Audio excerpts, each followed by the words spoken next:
All right, and welcome to Fast Break Breakfast NBA Podcast. My name is Keith Parrish, and I'm here once again with my buddy through the miracle of computer phone. I'm here with Dave DeFore. Dave, how are you doing, man? Fantastic. Great. That's good to hear. Yeah. I was thinking, Dave, about this. All right. So like a year ago, I'd say a year ago, you were telling me how much, you love the NBA, you love basketball, but you hadn't gone to maybe that many games. You live a little bit outside LA and you're like, all right, I'll go, it seems like a hassle to go to these games. But now you ended up going to a bunch of Clippers games. You ended up going to 2 finals games, Dave. I'm still amazed by this. It's incredible. But also I was thinking about how you saw 2 of the best finishes in the postseason. Like you were there for the Aaron Gordon buzzer beater, did it count or not dunk tip in. And then you saw, of course, game 1, the Pacers led for 0.3 of a second. You saw the Halliburton game winner, the little miraculous. Is it miraculous anymore? The impressive comeback from the Pacers in game 1. And so look at you. Now you got to experience in person these like historic events. I remain constantly happy for you and jealous. Yeah, I also went to the College Softball World Series final. Okay. Tell me everything because I know nothing. Saw the Texas Longhorns win the national championship. Yeah. One of the Were you hitchhiking home from Oklahoma and you ended up in Omaha? So one of the off days, well, number one, Oklahoma City is where USA Softball is based. Oh, okay. Yeah, so right outside of town, over near the Science Museum, they have this huge softball complex. That's where they do the softball World Series, the College Softball World Series. And it was one of the off days. And I was considering going to the AAA game, which is there's a stadium in downtown Oklahoma City in Bricktown. The AAA affiliate for the Dodgers is there, the Comets. I was thinking about going to a game there because Keith, do you like baseball? Can't say I do. Okay. Do you ever go to a baseball game? Baseball games, I've been to a few. I've been to a handful of professional games. It's a hangout time. Yeah, exactly. And I had all this downtime. I enjoy, especially minor league baseball. Like I grew up with the Richmond Braves and used to go to those games all the time. I used to keep score. It's a nice thing I like to do alone, which, add it to the list. So I was thinking about going and, I was asking somebody, for details on it. And they mentioned that the College Softball World Series was happening that day as well. It was the final game. Okay. I was like, well, how often are you in town for something like that? Yeah. I had just read about Nia Kennedy, the pitcher for Texas Tech who got the huge NIL deal. Okay. And she was pitching that day. Now, come to find out when I get there, it's the 3rd day in a row she's pitching. It's very hot and humid there, and she got rocked in the first inning. But I was there for it. I thought, hey, why not? I go to stuff now again. Yeah, you do. Yeah. Blame it on my buddy Jimmy. He got me to show up to Vegas for WrestleMania. It was the WrestleMania. I figure if I can handle that. Yeah. That's incredible. The number of events you've seen. Let's throw in WrestleMania.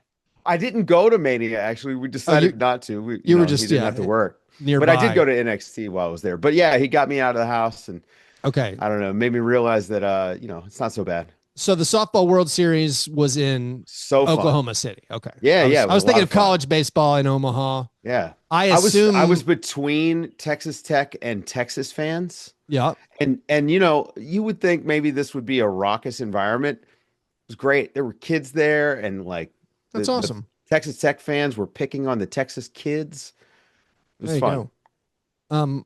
Speaking of me being happy for you, but also jealous, we talked last episode about the candy at the Oklahoma City media thing. Oh, you sent me the photo, Dave, and I couldn't believe my eyes. I'm talking about maybe the holy trinity of candy in my book. Mike and Ike's are my number 1. Sour Patch Kids in the argument for number 2. So there's a bowl of Mike and Ike's. There's a bowl of Sour Patch Kids. There's also a bowl of Starbursts. They're up there, the all-time greatest candy. And then you have the Albanese gummy bears, not a Mount Rushmore candy item for me, but they're tremendous. Yeah. And then the only one of the 5 candies that you showed, the only one I don't think is that amazing is Jelly Bellies, because who has the time to carefully select which Jelly Belly you're going to eat? Oh, I you had can't, Jelly Bellies. but you can't be mixing a butter Right. popcorn with a spearmint, or like there's too many Yeah. random flavors. You have to be careful. The other ones, you're like, oh, I got They a also yellow, but I wanted a pink. Yeah. they also had like individual Kit Kats, And then paydays. I don't care I about that. mean, I'm it I'm really a was a fruit candy. spread. I need to know more And there were about 2 who stations, picks by the them. way. Who's the person in charge of selecting these? I'm in awe.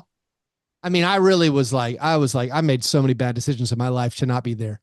I think if I would have known about it more, I would have made, like, I could have been spending the last several years steering myself towards being there. Yeah. But I now maybe I'll just try to get to a game next year. I'm not typically a candy guy. I know. I went nuts. I felt like you did it for me. I don't know if that's why, but I felt like you were like, listen, if I don't get anything, Keith's going to be so upset. It's going to be so sad. Ate a cup of candy. That's awesome. I mean, you so sent me a much picture of your candy. cup. I wouldn't call that a cup. You had somebody's leftovers. I would have eaten so much candy. They would have asked me to leave, Dave. They would have been like, this guy can't be credentialed again. The popcorn was good. Yeah.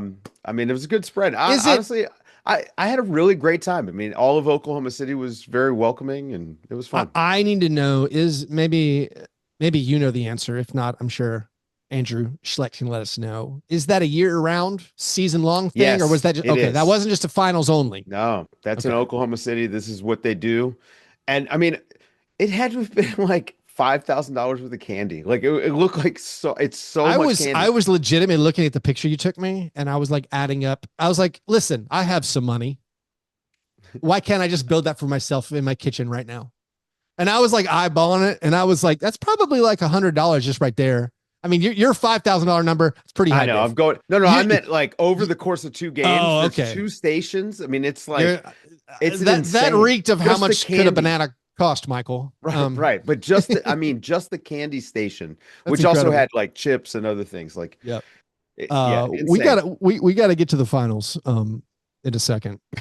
Before we do, I do also want to mention to you, Dave. Speaking of going to things alone, I took it upon myself as a male to go see Mission Impossible alone. It was the last day it was showing in IMAX, and in Nashville we have like a legitimate proper IMAX. There's a couple in the region that say they're IMAX, but only one is the true, like, I don't know. I feel like those other people paid some money to get the branding. It's not quite the right. So I'm like, all right, our last movie star, our last, Hollywood success thing, like Tom Cruise is going to all this effort to give me IMAX movies. I owe him money. So I paid my $32 to buy one ticket. I went and saw it, but I will say, Dave, the movie as a ride, as a theme park attraction, no regrets, lots of fun. Mm-hmm. As a script, as something that made us. I haven't seen it. I know, like, I had a blast. Yeah. Outside of a few mistakes I made, I had a blast. They triple down, beyond triple down. They keep. I mean, it's called Mission Impossible. Sure. But at some point, you have to quit saying, like, oh, well. You've proven we're talking about a 1 in a million. They say things all the time like, we have a 1 in a million chance. This has to happen all the same time. And no joke, Dave, at one point, this is not a spoiler, pretty late in the movie, they said, we're talking about a 1 in a trillion chance. And I was like, come on. We know it's going to just do the stuff. Do the stunts. No, the mistakes I made. I didn't like Dead Reckoning Part 1. I thought it was kind of a mess. Any movie that says algorithm is already out for me. And that's been the case for about 10 years now. And I didn't totally understand the bad guy. I'm like, that guy hooks up to a computer virus? Right. What am I watching? Doing too much. But the movie's really long. And it was me and 5 senior citizens. There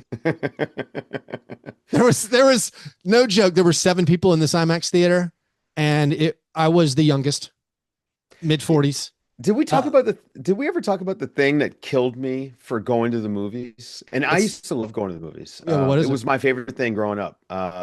My best friend, his dad was a trucker, Yeah, and he had movie passes. Like we would go to 2, 3 movies a week for free, yeah, right? As a 12, 13-year old, that's because amazing. truckers have those, but sure. Right. Like, I mean, he had a friend that worked for some movie chain and he was He had a always on the friend who road. would unload the back of his truck when he pulled off Yeah, the interstate exactly. for like an Yeah. hour, Anyway, I didn't ask a lot of and he got questions movie on this. passes. Yeah, Free movies. But also it was where I spent my money. I enjoy going to the yeah, movies. sure. And then, I lived in Europe for a while and the movie going experience was so much better. Wow, an intermission in I, every movie. yeah, It was so nice. And, then you and assigned seats and all these other things. And then I came back to the States and it was just chaos again. And I was like, oh yeah. no, this is Well, awful. assigned seats are back. They've been back for a while. Yeah, We yeah, I only know have that. assigned seats. I actually saw The Matrix in Israel back in 1999, but also intermission. Really nice. Had a nice intermission. Yeah. Um, what was Or I doing in Israel? yeah. No comment. Okay. No Um, comment. All right. the no, the movie's real long. Mission Impossible's real long, and so Yeah. like all these other old timers, like they might have left twice. I mean, I'm talking to guys in their 70s. They left twice, and I'm like, I don't need to do that. I could make it. I basically I couldn't make it. I was in so Yeah. much physical discomfort by the end. I was like, because I kept being like, surely the movie's almost over. But I knew the one thing I knew about the movie is like there's like a plane chase. And I'm like, all right, the plane chase is the thing we're Right. waiting for. And then I'm finally like, all right, I Oh don't feel no. well. I got it. Like, I gotta go. But then I'm like, but then they're like, hop on the planes. I'm like, all right, there's only like 10 minutes left. But seriously, it was excruciating. And I'm like, I wish I left so many times. Also, it was a 10 a.m. show. So like the food thing where I'm like, this is a 3 hour movie. I'm going to get Right. hungry. And, but the last time I'd been to these IMAX movies, they basically had one trailer and it started like it was a 10 a.m. movie. The last time I've been is like the movie started like 10:02. It was like immediate. So like I walk in and there's like a kids group there, like a summer camp. The concession line is so long. And I'm like, what am I going to do here? I don't want to miss the movie. That's why I'm here. I want to see the movie. So I'd snuck in one tiny, like a protein bar type breakfast bar thing. Oof. But still, I go in the movie. They start showing all these commercials. I'm like, all right, listen. The next time a commercial starts, I'm gonna bust out of here. But Right. I did this twice, Dave. Both times there was like a new kids group. I'm talking 20 kids in line, with like two teenagers leading them, standing in line, and I'm like, I Paying in can't do this. pennies. So it ends up being that time. It ended up being 24 minutes of commercials for this thing, and I'm already thinking like, all right, I'm gonna get pretty hungry. But little did I know I should have gone to the bathroom again, like maybe sneaking another bathroom trip. But anyways, yeah. Yeah. I was struggling by the end. The commercials and previews before the movie thing, that's the other thing that really just got me is Well, it's that like you pay $32 to go see a movie. Anyways, we got to get to basketball. I will yeah, say yeah. after the movie, me and all the old men met again in the bathroom, and we had a great time. Just But I everybody don't was know. yelling about the movie. I mean, they were like, "What a wow!" That was I want to something. see it in the theater, but Yeah. I'm running out of time. Like I just haven't had time to go. But it's the movie that I was hoping was going to be kind of like WrestleMania, right? Is this the movie that's going to get me back to the It was movies? an event. It's an event. Oh, I should have eaten. I don't know. I actually was thinking about friend of the show, Rob Mahoney, once told me about the how he gets hot dogs in the movies a lot. I guess he goes to see a lot of movies, and I was like, a hot Mm. dog in a movie. But I used to but do the literally during the movie movie, theater I hot started dog. thinking about Rob Mahoney. I also think about how Tom Cruise's character has been on the run for like 7 straight months. I'm talking physically running for 7 straight months, and he still has time to shave like every 12 hours. There's just How many no times has he been disavowed now? no. Oh, he's been disavowed for years. But I'm talking no stubble. I thought about so many things with this movie. I was like, this guy never eats. Like anyways, But he does run. speaking of eating, Dave, no time for breakfast. Let's jump right past it. After our breakfast, we have our breakfast in bed apologies. This is our chance to make right what we got wrong on a previous episode. It's frequently the first time we talk about the basketball. Let's talk about the basketball. But our apology, Dave, last week when discussing the Knicks coaching search, we made a joke about Jason Kidd, and we assumed he was a CAA client. Otherwise, why Oh, would the Knicks want him? yeah. He's not. According to Google, or the broken and withered husk of Google that barely works, it seems like he is a client of Jeff Schwartz. So he's not a CAA guy. But anyways, the Knicks, they're not going to be able to hire him, I guess, unless are they going to now try to offer picks or something? Like all these teams They're calling about everybody. They've called about we had Chris Finch, all kinds of people they're calling about. They're requesting to speak to these guys under contract, and the teams are telling them no. They requested permission to talk to Quinn Snyder, and they were firmly rejected.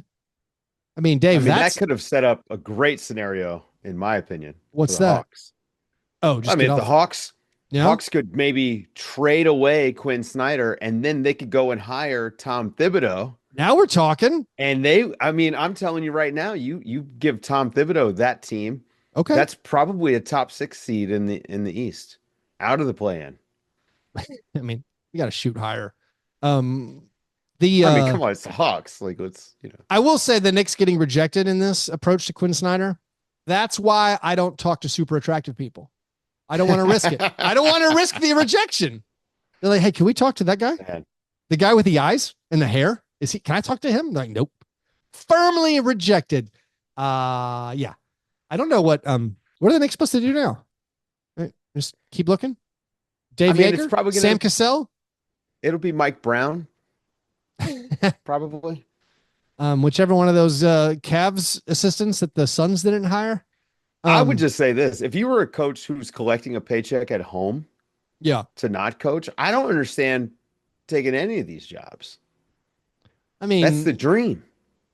Tibbs is he needs the action is the juice. I don't think he can retire. I want Tibbs on TV. Oh yeah. I think he'd be pretty good. You're probably right. He'd be great. Anyways, those were our apologies. Dave, let's take a quick break and then actually talk about the NBA Finals. Yeah.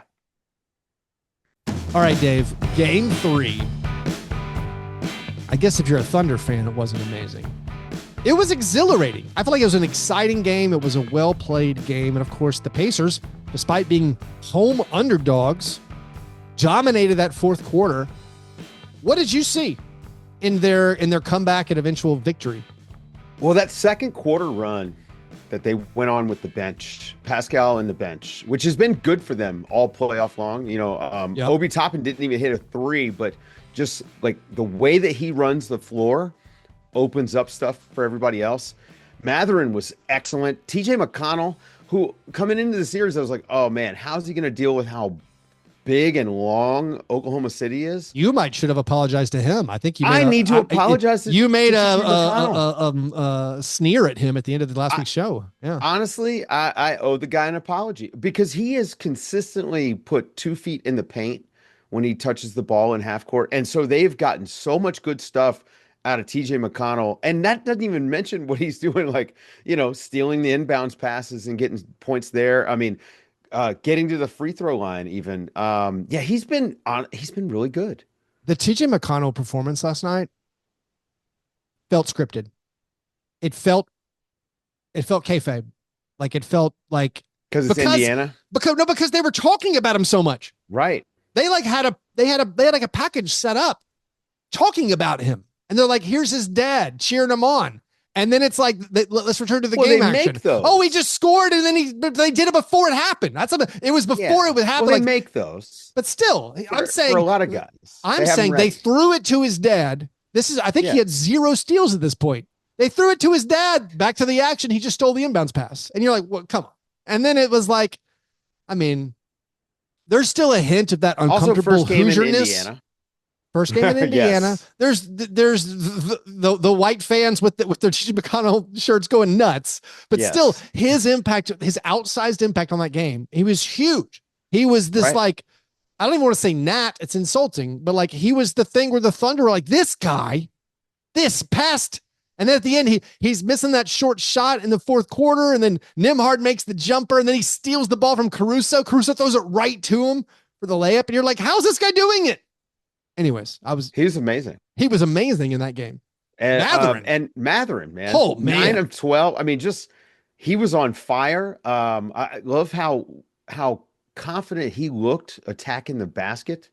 I mean, he's an athlete that kind of matches up with OKC's wings quite a bit. He's got size, and my favorite thing about Matherin is when he gets fouled, he always tells the guy that was a foul. You know You what he can did really see him great? almost every I time. mean, obviously he made a bunch of shots, and that's great. But Yeah, I yeah, think I think beyond telling his opponent that was a foul, yeah. one thing he did a great job at in this game was after getting fouled, and a lot of times they weren't called, which Right. which hey, no complaint. That was beautiful. Sure. He kept playing.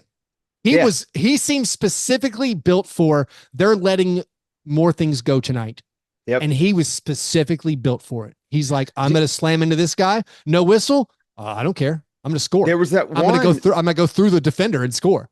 that one layup. He actually got hacked on this one layup, like scoop layup. He got hacked across the arm, Yep. and he did not stop and complain. He Nope. got up, he ran back on defense and made a play. Actually, again, like Indiana's good, and they've got some They're guys. so good. And when their bench can contribute like that, it takes the pressure off because look, I thought Pascal was really good in the game. Mhm. Obviously, Halliburton had a much better game than he had. Well, in I game mean, he had an awesome game. Yeah, much better Yeah. game than he had in game two. But the pressure being taken off by that second unit is huge for them and has been huge for them all playoff long. Again, if Obi Toppin had hit shots, the game's not even close. Well, I mean, Obi Toppin took over. That might have been if we did a steak and eggs best thing. It was like the 1 minute of Toppin. Like there was like 4 possessions where Obi Toppin took dunk. over the putback dunk. Some of that goes to maybe I think one of the biggest keys to this game. I rewatched the fourth quarter this morning with my 7-year-old, and like it screamed even louder to me on rewatch. I think my biggest takeaway from this game, and it is probably because of the contributions from the bench. OKC so tired, Look tired. worn out. Shea Yes. absolutely worn out. There's plays. I was telling my daughter, who's a pretty gifted 7-year-old athlete. I was like, it's not. I was like, most of sports, it's not who's the most talented or the best. Yeah. Best being depending on how you define it. It's who's Sure. in the best shape.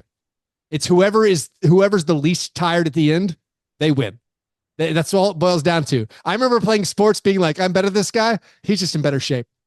The thing Where about- it's like, I'm only getting whipped because I'm tired. And that was the end where it was like, Shake. You ever have a guy? Yeah. You ever have a guy show up to the pickup game and he's not a player, not like very good, but he is like Yeah. a runner? Yeah. The worst. Yeah. It's the worst. Yeah. You're making me look bad. Yeah. So like But the thing about Thunder the way were the so Pacers tired. play, right? Yeah. And this is the Pacers first have these time. guys spinning.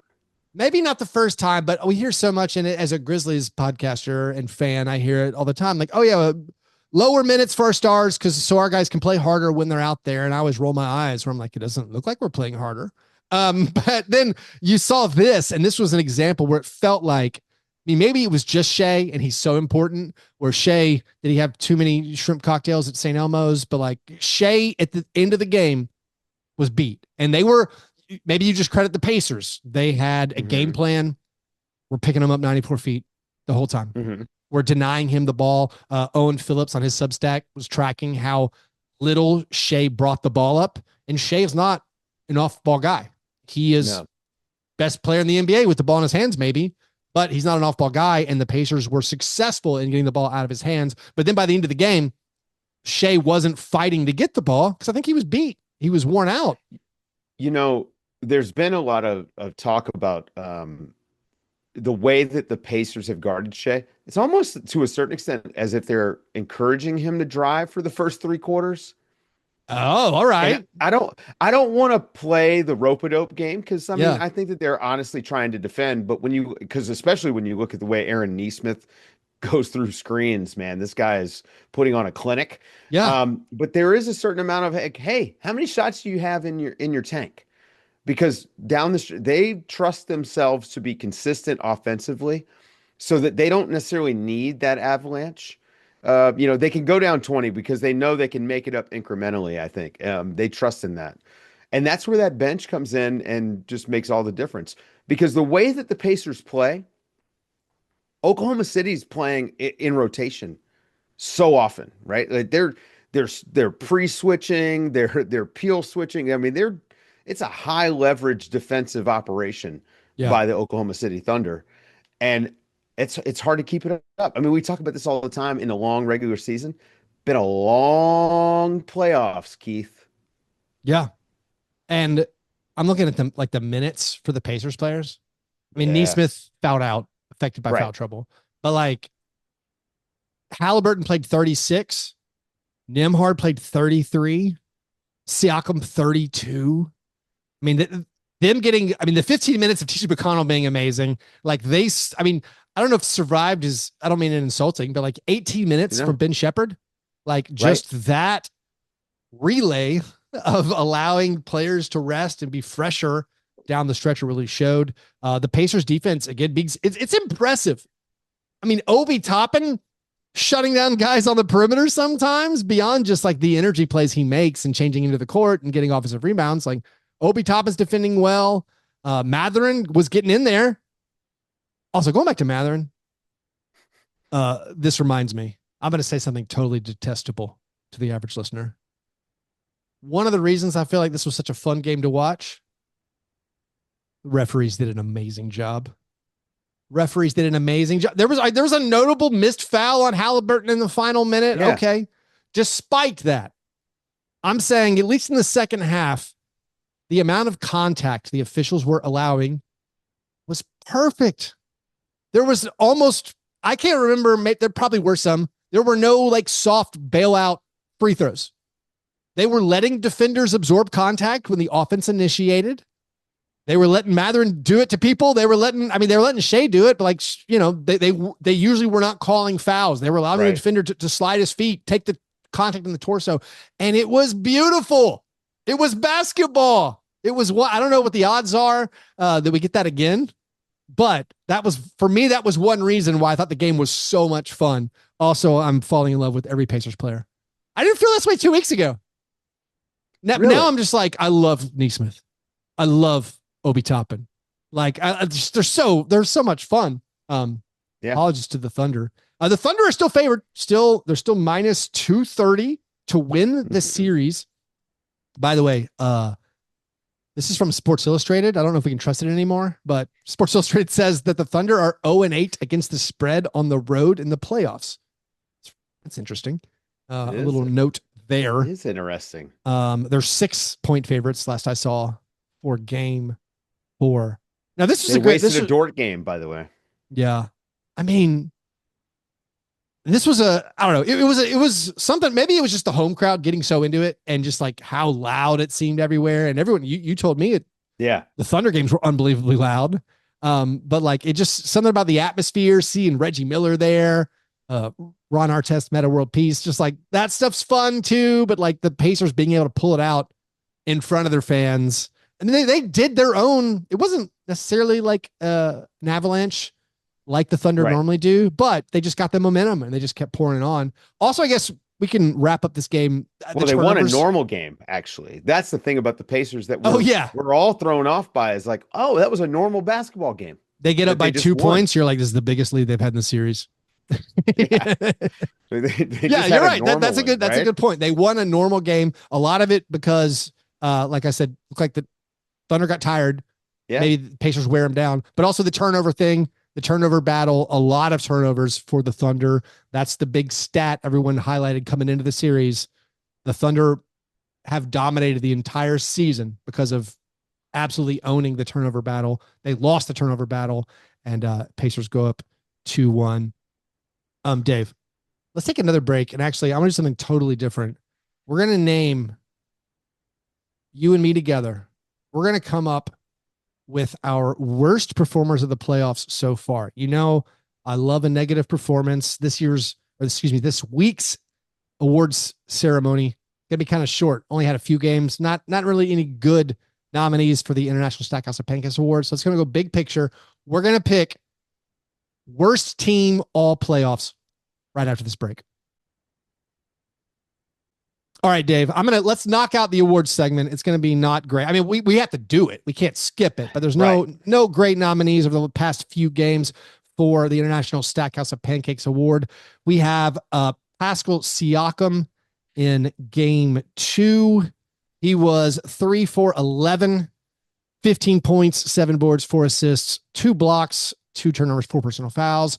Also in game 2, Obi Toppin was 1 for 8, 3 points, 5 rebounds, 2 assists, 1 steal, 1 turnover, 1 personal foul. And then Miles Turner in game 3, only 3 for 11, 9 points, 2 boards, 1 assist, 5 blocks though. It's amazing. I mean, I feel dumb including him, but what are you going to do? There are no other nominees basically. So it's basically Pascal Siakam, 3 for 11, 15 points, 7 boards, or Obi Toppin, 1 for 8. I guess it's got to be Obi, but we don't even normally give one away. But anyways, congratulations, Obi Toppin, on your 1 for 8 being one of the lowest. Would have been Miles Turner if not for those blocks, though. Yeah. But now, Dave, I want to name worst team all playoffs, and the way I'm doing it, you can have your own standard, but you got to weigh in expectations. You got to weigh in, for me, I got to weigh in player role. Like, I think Caleb Houston didn't do much when I'm looking through the stats.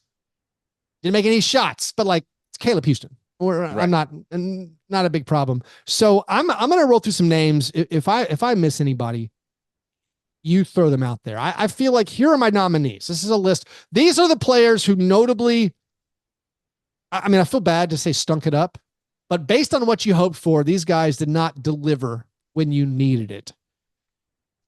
I'm going to start with, I think, maybe one of the candidates for least valuable player of the entire playoffs.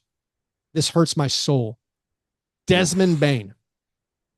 Desmond Bane, of course, the Grizzlies got swept. Desmond Bane shot 32% from the field. He averaged a whopping 3.8 turnovers per game. His plus minus, he was minus 66 in those 4 games. So 15 points per game for Desmond Bane. Mike Conley. All right, they made the conference finals, but Mike Conley, he averaged 6 points per game. He was 9 for 36 on 2-pointers in the playoffs. How? The floater's gone now. The floater's gone. Yeah. So Mike Conley, 9 for 36 on 2-pointers, 6 points per game. I'm going to whisper this one. I don't know if it's untoward. Damian Lillard. I know he got hurt. Yeah. But before suffering the catastrophic injury, he was 6 for 27 from the field. Damian Lillard shot 6 for 27 in the playoffs. That is staggering. I mean, he was also coming back from. You're right. There of course, there's injury context. Yeah. He was not well. Speaking of not being well, Kristaps Porzingis had a mysterious thing he could not shake. Yes, and very mysterious. And shot 15% on threes in his 11 playoff appearances. Kentavious Caldwell-Pope. Not much is asked offensively. Also, not much was delivered. 5 points per game in the first round loss. Shot a horrible percentage. Couple others. Michael Porter Jr. Just non-existent. 9 points per game. Another injury guy. Maybe. But the shoulder, obviously. Yeah. Listen, if I was playing like that, I would put all the wraps on my shoulder. I'd probably use a neck brace too. 9 points per game while playing over 31 minutes a game, while getting set up from the warm, glowing aura of Nikola Jokic. 9 points per game blows my mind as a scorer. Tyler Hero, Andrew Wiggins, other Heat players. I mean, there needs to be a whole award for what the Heat did in their 2 home games. Awful. Just awful. Kyle Kuzma. Whoops. Kyle Kuzma, what is this? Imagine if they had kept Chris Middleton.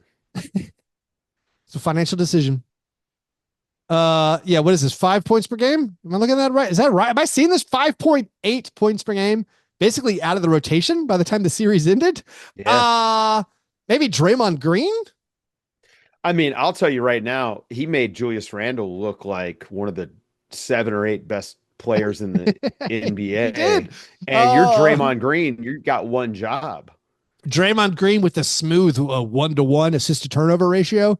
All right. So I think I said, is there anybody else I'm missing? I mean, I think those are the worst.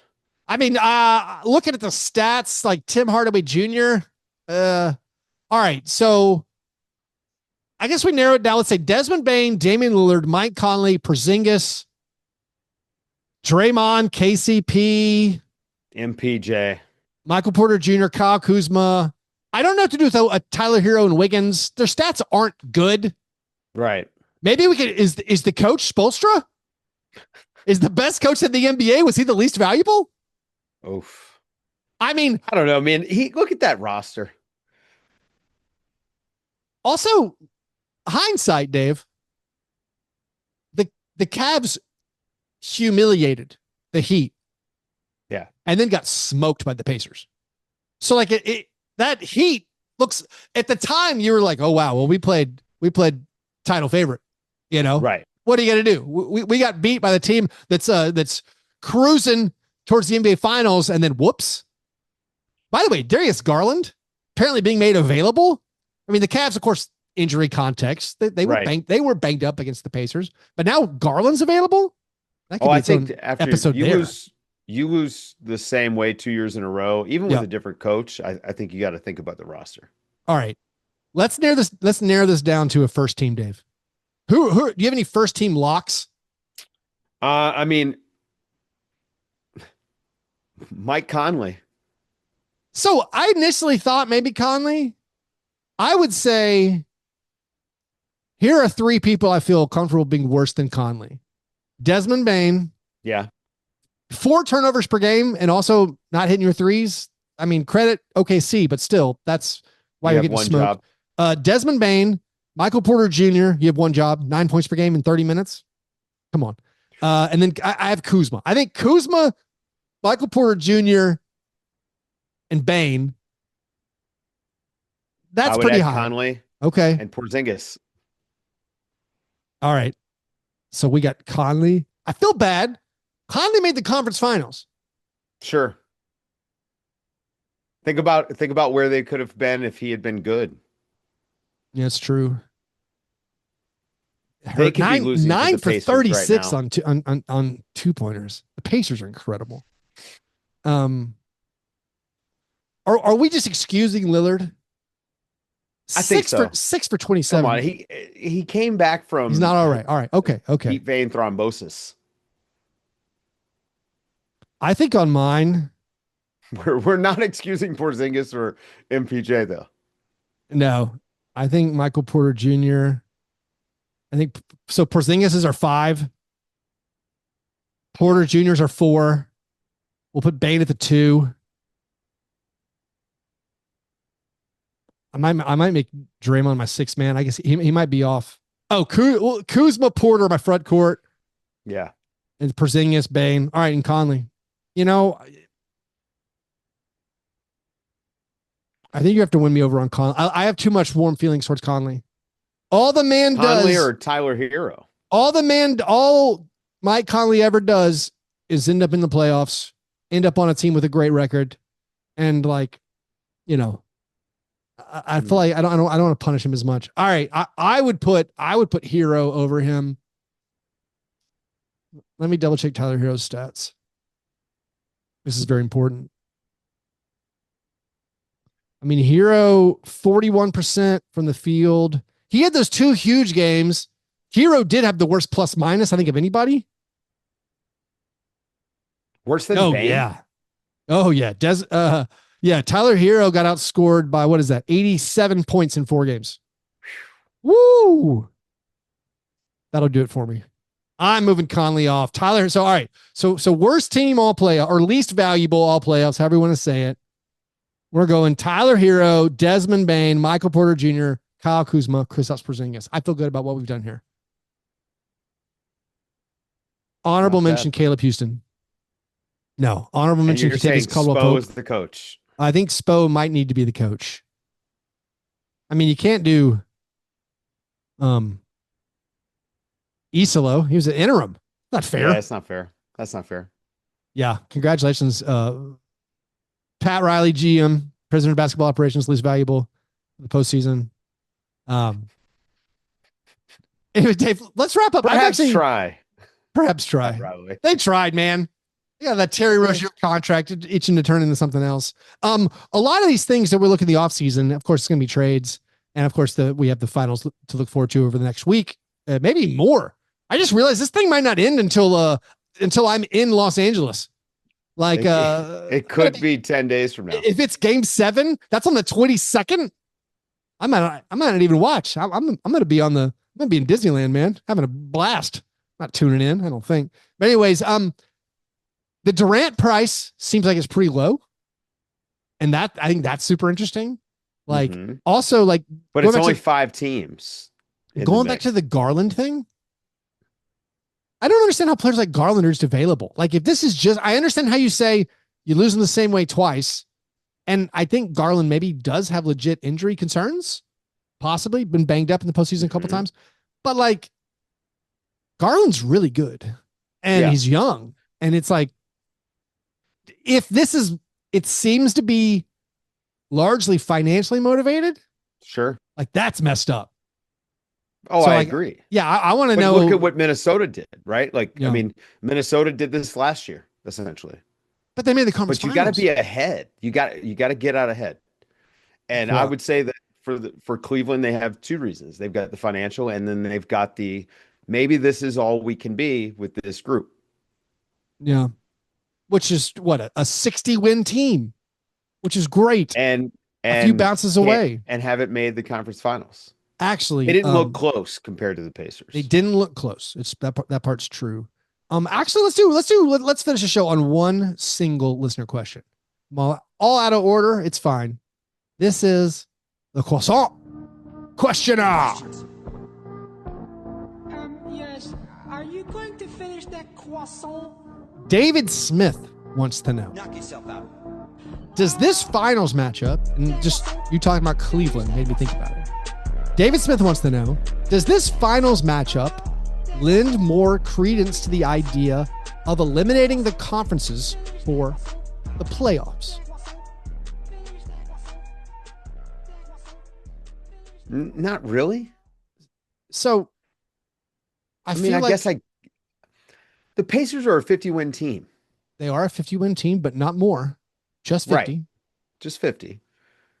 But they were better than a 50-win team once they got healthy. We say that now. Right. No. But they were 34-14 down the stretch. Once they got healthy, they were better than a 50-win pace. It's so funny. This has broken my brain. I know. Because I usually don't believe, like, March is not real basketball. Right. You saw, like, the Bucks won all their games down the stretch. You're like, yeah, but they stink. And it's like, I don't know, just wanting to win is usually good enough because of March basketball when everyone's tanking. Right. So, like, but now that the Pacers have made the finals, when they made the conference finals, we go back and look, we say, oh, how do we not see this coming? They have the whatever best net rating over the past 40 games. You can do that stuff. I know as a professional, I can do that about any player, any team. Who do you want to compliment? I'll give you some numbers. And it's like, so I don't know. Before the series started, as a scorned Grizzlies fan, I would have said, no, we got to get rid of the conferences. A 50-win playoff team. We're like I don't know, they have like the 8th best record in the league. I don't know, 9th, 10th, somewhere around, like something like that.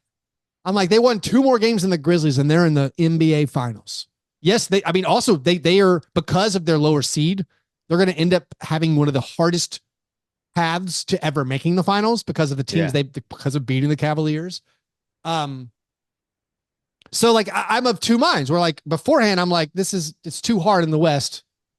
The Pacers being evidence of this, but then also like you're saying and how it appears to us, the Pacers maybe have just leveled up and they're legitimately awesome.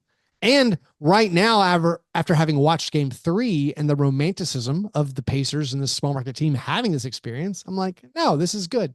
Why would we not want this? This is great. So I don't, I mean, obviously if you're a mid-tier, if you're a fan of like a mid-tier NBA team in the West, you're like, oh my goodness, I wish I was in the East.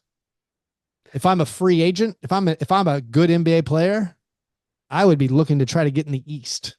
Like why do I want to battle in the West? It's too hard. We still don't know how the All-Star games are going to work with Adam Silver. That's so silly. I want to go to the East to be an All-Star. Now I have to be born overseas. You know, Well, I don't know. wonder if you can do like Shane Larkin is, he's got a Turkish citizenship. Could you do I'm going to that? mangle this, but I did see, was it the Greek Professional League Yeah. where one of the coaches was like, our Greek team is real. Their Greek team, That is a very real and he thing. and he listed off all these people who were not Greek who were counted as, because you can get the citizenship and thus Right. you count as a Greek player for the league rules. And he was Most of those teams or most of Yeah. those leagues have a 2 foreign player limit or a 2 American player limit or something like Yeah. that. And so he was listing off all these people. He's like, these are not real Greek. Yeah. Anyways, on that note, It's all Greek to me. on that note, what are you thinking for the rest of the finals? It's always the rubber Starting to feel band. like You the think it's Pacers. going back to the I know. Thunder. I like being a prisoner of the moment with It's basketball. fun. Being a prisoner of the fun. moment's fun. And the Pacers, I mean, I've just seen so much of them the last 6 months, and it does feel like they're evolving, like they're learning on the fly, they're getting better on the fly. Rick Carlisle is coaching his butt off, man. I mean, Yeah. it's just pushing every button. I don't know. It's fun, but the Thunder have responded every single time they've been knocked down. They've gotten back up. They haven't lost back-to-back games in the postseason. They only lost back-to-back games twice this season. Yeah. Statistically, the Thunder are a historically great team, trying to figure out if have the Pacers and Rick Carlisle's solved some things. Do they have more options to answer the questions the Thunder are asking, and more adjustments they can do? And game 3, I think, as you described it, a normal win for the Pacers felt stronger, where you're like, oh, okay, what if pressing Shea the whole time? What if that's an option? What if Jalen Williams can't handle it just as a second guy? And then if you're getting not much else from the rest of your roster, if Holmgren isn't as dominant, and then I don't know, if the Thunder are shortening their rotation, and then the Pacers just keep coming at you in waves, it's going to be interesting. Also, the games get closer together slightly, then they spread back out again. But so who knows? Maybe Shea can get his rest. But anyways, thanks everybody for listening. If you'll support this program, you can do that at patreon.com/fastbreakbreakfast. You guys are the best. And remember, breakfast is the most important thing.